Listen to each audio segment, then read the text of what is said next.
మెల్లగా చెవులో చెప్పాలంట. ఎవరికన్నా ఆలోచన తడితే సంపద ఎలా సృష్టించాలో చెవులో చెప్పాలంట. మరి ఎన్నికల ముందు చెప్పాల్సింది కదా ఈ మాట. చెవులో ఏం చెప్పాలో చెప్పేవాళ్ళు కదా, ఏం పెట్టి తిప్పాలో చెవులో పెట్టి తిప్పేవాళ్ళు.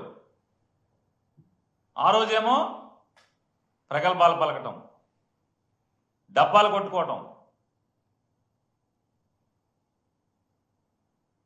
హరికథ చెప్పేవాడు ఒకడైతే చిడతలు వాయించేవాడు ఒకళ్ళలాగా. చంద్రబాబు ప్రగల్భాలు పలికితే పక్కనేమో ఓ పక్కేమో కొడుకు, ఓ పక్కేమో పవన్ కళ్యాణ్, ఇద్దరు చిడతలు కొడతారు. ఏమైపోయారు ఇవాళ ఎంత పచ్చిగా బరి తెగించారంటే, బరి తెగించి ఇవాళ రాజ్యాంగ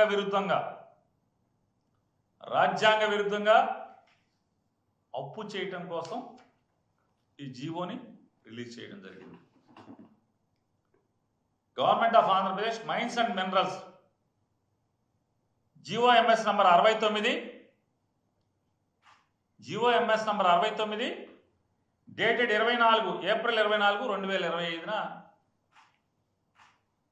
నిన్న ఈ జీవో ఇచ్చారు. ఈ జీవో సారాంశం ఏంటి అంటే, ఆంధ్రప్రదేశ్ రాష్ట్రంలోని 1,91,000 కోట్ల విలువైనటువంటి 436 మైన్స్, 436 గనులు, 1,91,000 కోట్ల రూపాయల విలువైన ఈ గనులు ఏపీఎండిసి